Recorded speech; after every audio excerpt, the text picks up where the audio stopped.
สบายดีพบกับทีมงานต้นรถไถซิ่งสปปลาวนะมันนี่F88มาจัดการหนองปลาเนาะเห็นหนองปลาเนาะจริงๆแล้วมันก็เป็นหนองเก้าอยู่แล้วเนาะเดี๋ยวเพื่อนจะมาให้ปรับคืนเนาะห้ามทุกงานนะบอกว่าจะมีเวียงเนาะอันใดที่เห็ดได้เห็ดเบิดวิวงามเลยก่อนอื่นก็ขอบใจทางผู้ใหญ่ใจดีเนาะกองพัน614ที่กันสายบริการ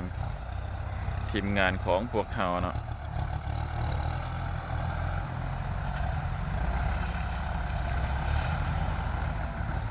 เดี๋ยวสิจัดให้งามๆเลยเนาะมีทางเฮ็ดหนองแล้วก็เฮ็ดนาพร้อมเนาะทางกองพันเพิ่นก็จะหมอเวียกให้เนาะดอกนี้ก็กว้างเติบอยู่วันนี้มานำกัน2คันเนาะ M88 และ M98 เนาะจัดเต็มทีเนาะบ่ถึกใจเจ้าของบ่เอาเงินเนาะบ่คักบ่อนใดติส้มกันมาได้ว่าซั่นซะเดี๋ยวซูเฟอร์เขาจัดให้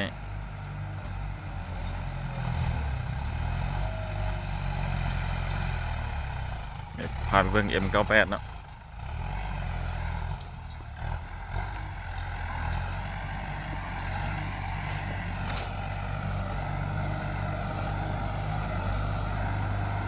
M9808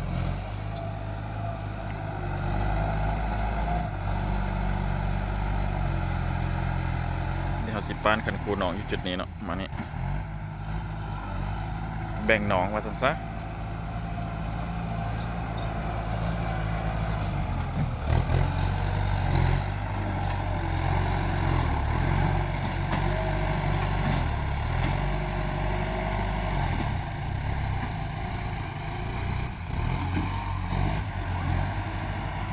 เดี๋ยววิวบนมาเห็ดเวียงนี่งามขนาดเลยผ่าสั่งเนาะ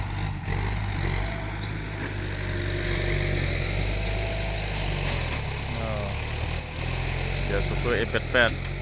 จอดกินข้าวเสากันเนาะยังไม่ได้กินข้าวเถอะ